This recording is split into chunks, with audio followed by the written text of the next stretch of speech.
The average Russian soldier deployed to Ukraine in 2026 lives for 58 days. Not 58 days of combat, 58 days total. From the moment he signs the contract to the moment he stops being a soldier, permanently. That number didn't come from Ukraine. It came from Russia's own battlefield data, cross-referenced by Syrskyi's command and confirmed by independent casualty trackers.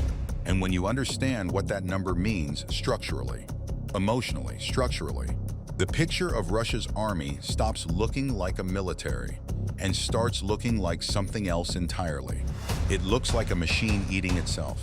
Let's start with what Russia promised its soldiers in 2026.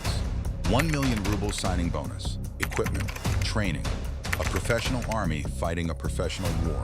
Putin had spent 2 years rebuilding the force after the humiliations of 2022. New contracts, new brigades, new doctrine, dispersed assault groups replacing the massed mechanized columns that got destroyed on the roads to Kyiv. On paper, the Russian army of 2026 looked nothing like the one that got stuck in the mud at Bucha. But paper and ground are different countries. Here is what a Russian soldier actually receives in 2026. 1 to 3 weeks of training, sometimes less. He buys his own food in the early weeks because supply chains don't reach him. He is placed into a unit where the experienced soldiers, the ones who knew the terrain, the tactics, the survival rules, are already dead. And then he is sent forward into a zone that Rai Bar, Russia's most followed pro-military blogger, has described plainly. Quote, Russia can no longer use tanks in offensives. Even if we advance, nothing will change. That assessment didn't come from Kyiv. It came from Moscow's own side. To understand how Russia arrived here, you need to understand what the original plan was supposed to look like. In early 2026, the Russian General Staff had an objective. Ambitious, structured, and in Gerasimov's words to Putin, achievable by autumn. Take the 4 remaining major cities of Donbass, Sloviansk, Kramatorsk, Druzhkivka, Kostiantynivka. These cities form a 50-kilometer fortified belt, strengthened continuously since 2014. If the belt falls, roads to Kharkiv, Dnipro, and Zaporizhia open. If those roads open, the strategic map of Ukraine changes permanently. The plan had 3 arms: a northern push via Lyman, a central push via Chasiv Yar, a southern push via Kostiantynivka, a pincer from 3 directions converging on the fortress belt. It required holding Kupiansk as the logistical spine, 3 railway lines, the beating heart of the entire northern and central operation. Without Kupiansk, the Lyman axis starves. Without Lyman, Kramatorsk is unreachable. The chain of dependency ran in one direction only, and it ran through a single junction. Ukraine understood this before Russia admitted it. Now look at what actually happened to the soldiers sent to execute this plan. The 27th Guards Motor Rifle Brigade, one of the Defense Ministry's most trusted formations, was committed to the Kupiansk sector. By May 2026, field reports describe severe attrition. Exactly how much fighting capacity remains is unclear, but Syrskyi's assessment leaves little room for interpretation. At this stage, they simply do not have additional capabilities to restore the situation. The 121st and 122nd Regiments of the 68th Motor Rifle Division were rendered operationally ineffective when logistical support was cut at the Oskil bridgeheads. Ammunition ran out. Evacuation became impossible. The 153rd Tank Regiment of the 47th Tank Division lost the majority of its armored vehicles to FPV drones, including Russia's most modern T-90M tanks. These are not conscripts pulled from the street. These are Guards formations, Russia's professional corps, and they were consumed. The numbers behind the 58-day figure require examination because each one lands differently when you look at it directly. In March 2026, Russia lost 35,351 soldiers in a single month. That is 1,140 per day, 47 per hour, 1 every 76 seconds. In the first 19 days of May alone, Ukrainian drones struck 19,230 Russian soldiers. That is more than 1,000 per day from drones alone. By March, 96% of Russian casualties were caused by unmanned systems. Not artillery, not airstrikes, drones. Russia is recruiting 940 new soldiers per day. It is losing more than 140. The difference, 200 soldiers per day, vanishes permanently. Every day, the army is not being ground down. It is being subtracted. In the first quarter of 2026, Russia signed 70,500 new contracts. Casualties in the same period were more than double that figure. British Defense Intelligence completed the calculation. Capturing the remaining Donbas territory at current casualty rates requires at least 4 more years and 2 million additional casualties. Russia's total armed forces stand at 1.3 million. The math does not resolve. It simply runs out. But numbers alone don't capture what is happening inside the units. For that, you need the prisoner statements. A soldier captured after 6 months at his position said one thing upon surrendering. Quote, "The commander told us we had already taken this place, but my friends were dying every day. 6 months. Living inside the gap between what propaganda says and what the ground shows, and then putting the weapon down." Another statement from Vchansk, quote, "There were 70 of us. The drones wiped almost everyone out. Only 7 survived." These are not isolated accounts. Across the front, the pattern repeats with consistency that ISW and independent analysts have documented. Lack of training, lack of motivation, commanders who issue orders disconnected from battlefield reality. And beneath all of it, the admission that recurs in statement after statement. We don't know why we're fighting. On the Ukrainian side, the opposite dynamic operates. Soldiers defending homes, families, cities they can name.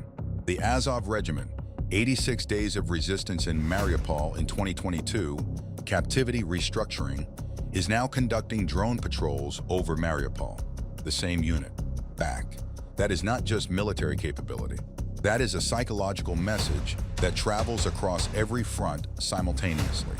University of Chicago research on military morale identifies 3 determinants of battlefield performance: regime legitimacy, fair treatment, clear war objectives. Ukraine has all 3. Russia, by its own soldiers' accounts, has none. Now here is where honest analysis requires a pause, because Russia is not finished. And saying otherwise would be propaganda, not analysis. Over 600,000 Russian troops remain in the field. The mechanized buildup on the Eastern Front, ISW assessed it as the most intensive armored accumulation of the entire 50-month war. Glide bombs, UMPK-guided, 500 to 3,000 kilograms, launched from 70 kilometers, are hitting Ukrainian positions and cities. More than 7,000 drones are being launched monthly. Russia maintains numerical superiority at roughly 3 to 1 across most sectors. These are real capabilities. They do not disappear because the casualty math is unfavorable. But here is what the 3 to 1 ratio actually means in practice in 2026. 3 soldiers who receive 3 weeks of training, buy their own food, watch their unit commanders describe positions that don't exist, and surrender at the first opportunity, against 1 soldier defending his home with 4 years of the world's most intense combat experience, and a drone network that sees everything within 200 kilometers of the front. On paper, 3 beats 1. On the ground, it frequently doesn't. The structural collapse visible at the unit level has a direct expression in command. Gerasimov presented inaccurate assessments of the front situation to Putin for 5 consecutive months. ISW's language in its assessment was precise, absurd, claiming advances west of Kupiansk when Russian forces hadn't taken Kupiansk. Building plans on false information. Plans collapsing on the ground, the collapse concealed. New plans built on the concealed collapse. This cycle is Russia's most dangerous strategic vulnerability. Not the drone deficit, not the casualty rate, not the manpower shortage. The information cycle. Because every false yes sir carries a heavier price than the one before it. It happened at Kursk in 2024. Ukraine's capability was underestimated. Russia was caught unprepared. It happened at Kupiansk. A city declared completely ours 6 months before a Ukrainian flag rose over it. The same blindness, the same pattern, the same price multiplied. And the soldiers on the front know the truth even when Moscow doesn't. That gap between what the Kremlin believes and what the front line shows is where the psychological collapse lives. And psychological collapse, once it reaches a threshold, cannot be reversed by sending more soldiers. The replacement equation has broken for the first time in this war. That sentence deserves to sit on its own because it has not been true at any previous point. Russia has always been able to absorb losses and regenerate. Poorly, expensively, but functionally. In Q1 2026, for the first time, intake fell below losses for 5 consecutive months. The volunteer pool dried up. Even 1 million ruble bonuses stopped working. Soldiers pocket the signing bonus and disappear. The number doing this is growing. Mercenaries recruited from Nepal and Cuba dropped their weapons at the first serious engagement. And North Korea sent 12,000 soldiers, which tells you more about Russia's manpower crisis than any casualty figure could. Because asking a foreign country to send troops to fill your frontline gaps is not a sign of military strength. It is the opposite. Now consider what Russia deployed to compensate. It stripped its NATO borders. 80% of ground forces along the Finnish border transferred to Ukraine. Of 30,000 soldiers in the region, 6,000 remain. The governor of Karelia announced the formation of volunteer civilian militias, people who know the terrain, to assist border guards. A country with the world's largest nuclear arsenal defending its NATO border with volunteers who know the terrain. NATO's top general said it plainly. If you really believed NATO was massing at your border, you wouldn't do this. The NATO threat was always the pretext, never the cause. And now even the pretext is structurally impossible to maintain. Because the soldiers who were supposed to prove it are dead in Ukraine. Intelligence did the math. 4 more years, 2 million casualties. Putin has neither. And the 58-day soldier is the reason. Not because 58 days is a small number in isolation, but because when you multiply it across a front consuming 1,140 soldiers per day, and the replacement rate runs 200 below losses every single day, and the experienced corps that knew how to fight is already gone. What remains is not an army in the traditional sense. What remains is a system that generates soldiers to feed a rate of loss it cannot sustain, commanded by generals who report success to a president who believes them, fighting against an opponent that has spent 4 years learning exactly how to make that system fail. Every pull on the blanket exposes something else. Kupiansk fell and Lyman stalled. Lyman stalled and Kramatorsk became unreachable. Resources shifted south and the northern spine broke. Resources shifted north and the south collapsed. Putin's every move accelerates the thing he is trying to stop. Every threat strengthens the front against him. Every false report delays the correction that might slow the collapse. The descendants of the army that besieged Stalingrad are now being besieged in small Ukrainian railway towns, with 58 days to live, buying their own food, not knowing why they're there. History doesn't repeat, but sometimes it echoes with brutal clarity.